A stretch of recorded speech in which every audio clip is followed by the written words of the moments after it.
कृष्णाय वासुदेवाय हरे परमात्मने प्रणतक्लेशनाशाय गोविंदाय नमो नमः। प्यारे मित्रों, जय श्री राम, जय माता दी। मित्रों, आज आपसे चर्चा करते हैं। पुरुषोत्तम मास चल रहा है और पुरुषोत्तम मास की कथा आप सभी लोग श्रवण कर रहे हैं। आज हम तृतीय दिवस की पावन कथा की ओर चलते हैं, जिसमें भगवान श्याम सुंदर और अनेकानेक भक्तों का संवाद हो रहा है आपस में। आइए उसी विषय पर आज चर्चा करते हैं। नारद जी भगवान की दिव्य कथा को श्रवण करा रहे हैं। जो कुछ भगवान श्री कृष्ण ने राजा युधिष्ठिर से कहा, वही मैं तुमसे भी कहने जा रहा हूँ। एक समय धर्मराज युधिष्ठिर जुए में दुर्योधन से सब कुछ हार गए और द्रौपदी को भी हार गए। तो दुशासन जो था वो खींचता हुआ द्रौपदी को सभा के मध्य में लाता है और इसके बाद ये सभी लोग भगवान कृष्ण से प्रार्थना करते कि हे प्रभु, अब आप हमारी रक्षा करिएगा, हम आपकी शरण में। युधिष्ठिर इत्यादि राज्य को छोड़ करके कंपय वन में जाकर के निवास करने लगते हैं। वहाँ पर वन में युधिष्ठिर, द्रौपदी इत्यादि इस तरह से रहते हैं जिस तरह से बिखरे हुए केस हैं और जंगल में ही जो फल फूल मिल जाते हैं उन्हीं को खा करके अपने जीवन का यापन करते हैं। एक समय देवकी के पुत्र श्री कृष्ण भगवान इनको दुखी जान करके उसी पावन वन में गए और वन में जब गए तो वहाँ पर देखा, इनकी दशाओं को देखा कि पांडवों की क्या दशा हो रही है। इनकी दशा को देख करके भगवान श्याम सुंदर के नेत्रों में अश्रु भर आए और सोचने लगे कि मैं इनके दुख को कैसे दूर करूं।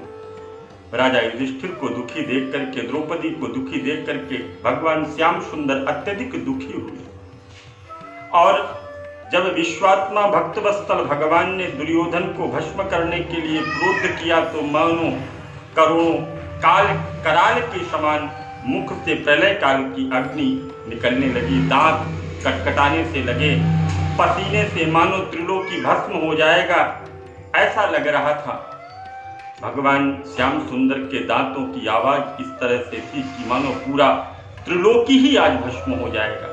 युधिष्ठिर और द्रौपदी एक दूसरे के साथ उपस्थित होकर के वृंदों के साथ में हाथ जोड़ करके भगवान को प्रसन्न करने के लिए भगवान की प्रार्थना करने लगे।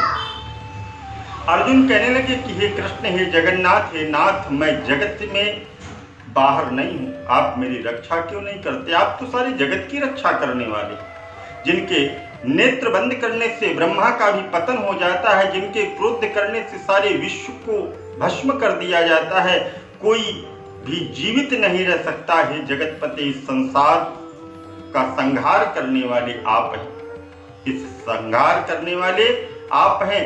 आप हमारे दुख को दूर कीजिए, आपके क्रोध से संसार में प्रलय हो जाएगी। भगवान कहने लगे कि हे नारद जी, अर्जुन इस प्रकार कह करके भगवान श्री कृष्ण से प्रार्थना करने लगा, भगवान को प्रणाम करने लगा।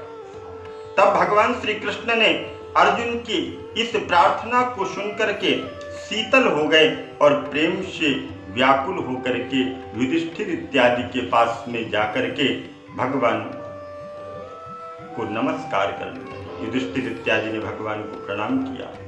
श्री नारायण कहने लगे कि हे नारद जी, इस प्रकार प्रेम में मग्न होकर के, सिर झुका करके, हाथ जोड़ करके भगवान कृष्ण को नमस्कार करते हुए अर्जुन ने कहा कि भगवान श्री कृष्ण, जो प्रश्न किया है वह मैं तुमसे कहता हूँ।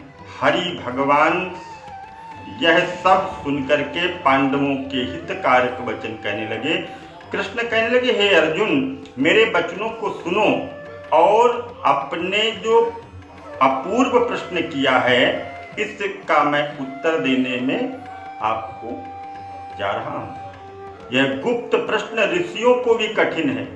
तो हे अर्जुन, मैं तुम्हारी मित्रता और भक्ति से प्रसन्न होकर के अत्यंत कठिन उत्तर को क्रम से कहता हूं, सुनो।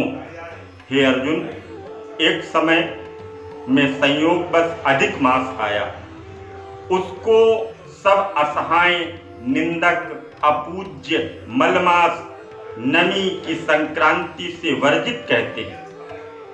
मल गंध मांस होने से स्पर्श करने योग्य नहीं है, सब कर्मों में निंदित बता दिया। इस प्रकार लोगों के वचनों को सुनकर के वह मलमास कांतिहीन हो गया। निर्धोगी दुखों से युक्त मेरे पास आया और वैकुंठ में जहां मैं निवास करता था स्वर्ण के सिंहासन पर बैठे हुए देख करके मुझको दंडवत प्रणाम किया और दोनों हाथ जोड़ करके आंखों में अश्रु बहते हुए इस प्रकार से उसने कहा कि भगवान, मैं अधिक मास हूं, मेरा नाम मलमास है, मैं आपकी शरण में आया हूं। आगे की कथा हम कल के पावन प्रसंग में श्रवण करेंगे। तब तक के लिए दीजिए इजाजत। ओम नमो भगवते वासुदेवाय मंत्र का जप करते रहिए। भगवान श्याम सुंदर आप सभी के जीवन में निरंतर मंगल करते रहें। इन्हीं मंगल कामनाओं के साथ आप सभी को प्रणाम, वाणी को विराम। जय जय श्री सीताराम।